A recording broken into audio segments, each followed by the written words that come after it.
Shabbat Shalom. It's such a pleasure to be with you at Manna from Heaven Ministries, Manna Live. That's what we've been sharing throughout the course of the week. And I am so thrilled to have the privilege of being able to share with you some insight regarding this holy convocation known as the Festival of Purim.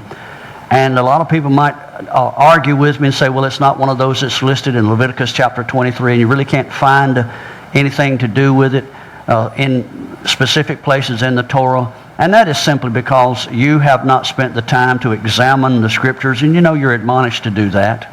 If you're one of those who's a casual seeker, a casual reader, then you will miss a tremendous amount of the things that Father has hidden for you in His Word.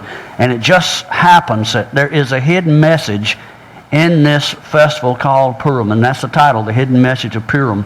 And as we look at it, you know, I'm sure that it takes place in the book of Esther. And if you read the book of Esther, it's the 17th book, at least the way it's the chronology gives us today in what we have canonized in our Bible. And I've had some that argue with me. And for the sake of argument, you can see tonight that the number 17 is very strategically placed in this Torah portion. And as we look at it, you'll see that there's a revealing portrait, not only of the history of Israel, but even today, if you study statistics, you will find that statistics, history, are a map of your future.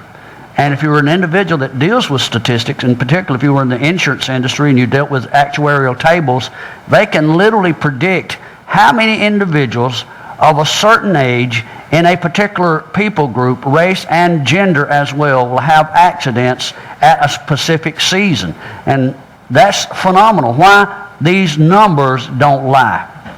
And if you begin to look in the Hebrew language, you'll see that every letter is also a number. And it begins to reveal some really mysterious things that until our day has been hidden from us. And I don't want this to escape me. I want to be able to dig down into the revelatory things that Yahweh has for us, things that He's reserved for this little generation. And we've been set aside, and there's so much going on around us, and there's so much confusion and chaos, and we have a poor self-image and low esteem. But Yahweh wants you to begin to see yourself the way that He sees you, that He's handpicked you for this last day. And these festivals are literal prophetic oracles that the last generation have been called not only to rehearse, but to declare them with your own mouth as well in the process of rehearsing them.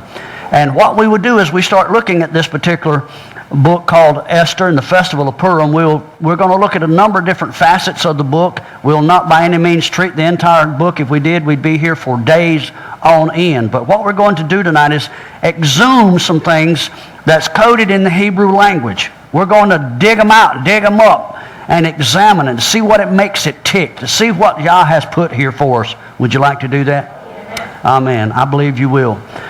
As we start looking, if you're an observant individual, you'll be able to see the hand of Yahweh throughout this book. Although every theologian that has studied it, all of the rabbis that have looked at it, all of the sages that have looked at it, pastors and teachers as well, will tell you, at least from the surface, that Yahweh is not seen, neither is the Messiah seen in this particular book. There's a lot of typology, and if you look in the typology, you can see them. However, for all intents and purposes, they're hidden. Well, what I want to do is to be able to see the hand of Yahweh. And while I was beginning to prepare this story, the Father dropped in my spirit Exodus chapter 33, verse 23, sort of as a springboard or a launching pad for us to set the foundation to look at this book, Esther. And I'll show you tonight that Esther is intricately connected with several other major prophets that you see in what we refer to as the Old Testament. Very few people understand that Esther and Daniel and Ezekiel and Ezra and Nehemiah were all contemporary with one another. And if that's the case, then the message of each of those individuals, minor or major prophet, whatever you want to call them, if it's the truth, then every one of them and their singular and distinct messages should fit hand in glove with the other, and literally they should overlay one another. And as you start peeling back the layers, you can see the basic theme of Yahweh's redemption plan interwoven in every one of them, and yet still divinely connected. Very powerful. I promise you, you'll see some things tonight that you've never seen before. And hopefully as you look at it, it will help to put in proper perspective what he has planned for us. This should answer some questions. I want to know what's going to happen to me in the future as the quote-unquote assembly, the remnant, the bride, if you will. I also want to know if these things that he's declared is going to come to pass, like the greater exodus, which we were just speaking about earlier, if that's going to take place. And a number of us are having problems in our physical bodies, and it looks as if, for all intents and purposes, to make that kind of a journey would be a difficult task at its best. And yet, Yahweh has told us that not one that came out of Egypt was weak and feeble. And if that's the case, we go back and look at that they also did not leave destitute and broke either. They left having spoiled Egypt, and that's a pattern that's been set for us. And so I have to know these things. Inquiring minds want to know. Amen? And so if you'll look with me in Exodus chapter 33, verse 23, and this is one verse, and I know you probably can argue and say, well, you're taking this out of context, and I will leave it to you to go back and fit it into proper context. I don't think we are. But the stage is being set here where Moses is talking to the Father, and he says, show me your glory. And Yahweh speaks to him and says, Moses, no man can see my face and live. Pay attention to that. Did you hear what I just said? No man can see the face of Yahweh and live. And we're told that the face of Yahweh is hidden in the book of Esther. Pay attention, because you'll see this as we get a little further. What he does tell Moses, what I am going to do, I'm going to pass by you. And in the process of passing by, there's a place beside me. And I will hide you in that place beside me. It's called the pierced place, a cleft in the rock. The word for cleft there literally means the pierced one. I'll put you in the pierced one. And of course we know that's the same pierced one that was struck in the wilderness and watered them. We understand it's the rock that traveled with them wherever they went, indicating the Messiah. And as long as we stay in Messiah, which is a covenant term, say amen right there, then we can stand in the presence of his glory. And what he tells them is that I'm going to cover you with my hand. And then he makes a very profound statement. He says, I will take away mine hand. And of course, if you look at in the Hebrew, you'll see the Aleph and Tav right there inserted. And we know that the Aleph and Tav is speaking specifically of the Alpha and Omega. The one that Yeshua says, that's me. And it's representing Messiah. And he says, when I remove my Aleph and Tav hand, you'll see my Aleph and Tav back parts. But my face you will not yet see. Okay? Now, when you look at Yahweh in the future tense, which is the hand or the front part, it's through the Messiah. And when you look at the beginning of creation, you look at his back parts. This is exactly what it's telling Moses. Isaiah 46:10, we've quoted it a number of times. He says, I've declared the end, your day, from Bereshit, the beginning. And that's why a lot of individuals that look at the Old Testament, if you will, as if it's an antiquated book, they will not have a clue about what's going to happen in the days in front of them. Because he's declared what's going to happen in the days in front from the books of beginning. Are you following me?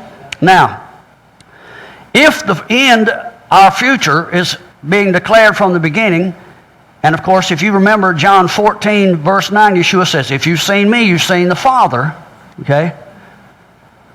Then it gives a clear indication that right here in this portion, in this particular verse, is something very powerful. I want to look at the word for back parts. When he says, Moses, I'm going to take my hand away and I'll show you my back parts. The word for back parts there in Hebrew is Strong's number 268. It is the word achor. Ach is a word for brother, and or is a word for light. But it can also mean that was behind the rear, which can indicate west as a direction, okay? But if you happen to be looking at the word that we're treating specifically right now, number 268, it will help you to look on either side of it.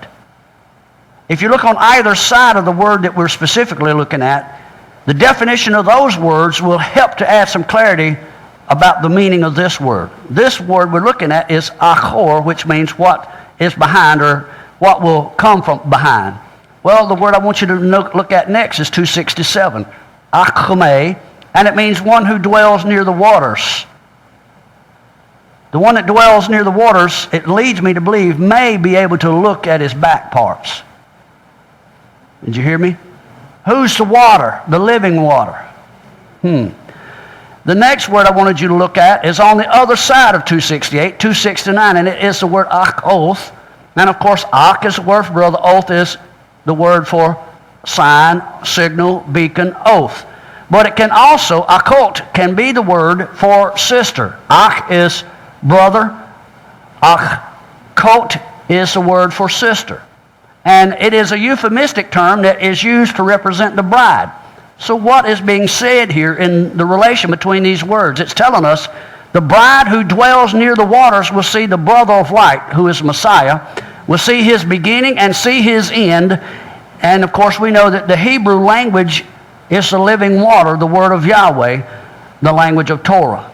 Did you hear what I just said? So if you will dwell near the living water, which is the language of Torah, the Hebrew language, and of course it is the Messiah personified, if you'll dwell near him, keep him close to you, then when the Father removes his hands, you'll be able to see the back parts.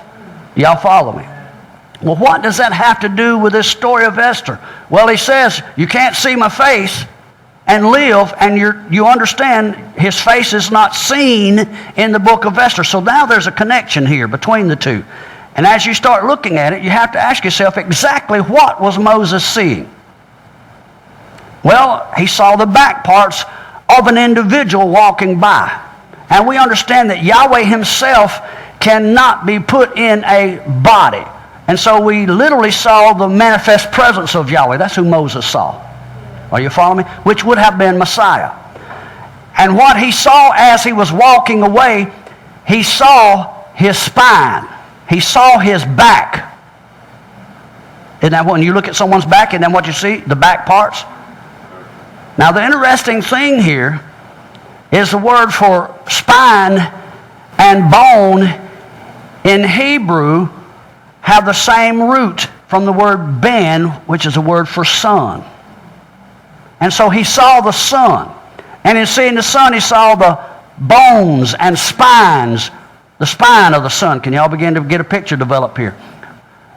If you go back and look at the way a Torah scroll was manufactured, what they would do, if I could, Brother Scotty, would you mind stepping up here and face me and let the people look at your back? I want to give them an illustration. If he was an animal that was a kosher animal, and I was going to take and make a Torah scroll out of him, I would cut, here's the spine. This is what Moses would have seen. He saw the spine, and on either side of the spine, they would cut out two rectangular pieces of hide on either side of the spine. And so what did he see? He saw a spindle with a scroll on it. He saw the Torah scroll of Yahweh walking from him. And the scroll was unfurled. When he looked and saw this being passing him, it was the living scroll of Yahweh that had the written word on it. Are you following me? Now this is important. This is important because it fits with this Torah picture that we're looking at in the book of Esther. How does this have anything to do with the story of Esther and Purim? Well, you know the story of Esther has to do with the exiles of Israel who had been taken into captivity first by Assyria and Babylon and ultimately by Persia. And you know that there's an antagonist in the story known as Haman who did everything he could to try and destroy Israel as a nation. We know that Haman was a descendant of the Amalekites, a descendant of the king known as Amalek, Agag rather, the son of Amalek. And as we start looking at it, you find that Esther had an uncle that had been taking care of her, whose name was Mordecai. And of course, Mordecai was a Benjamite. And we know the story of when Jacob led his children out and to face Esau, the only son that did not bow was Benjamin. Well, Mordecai is a shadow picture of that. Mordecai is a Benjamite, the son of the right hand, who would not bow to this archetype of the anti-Messiah. Okay? You also remember, hopefully, that Esther becomes queen at the removal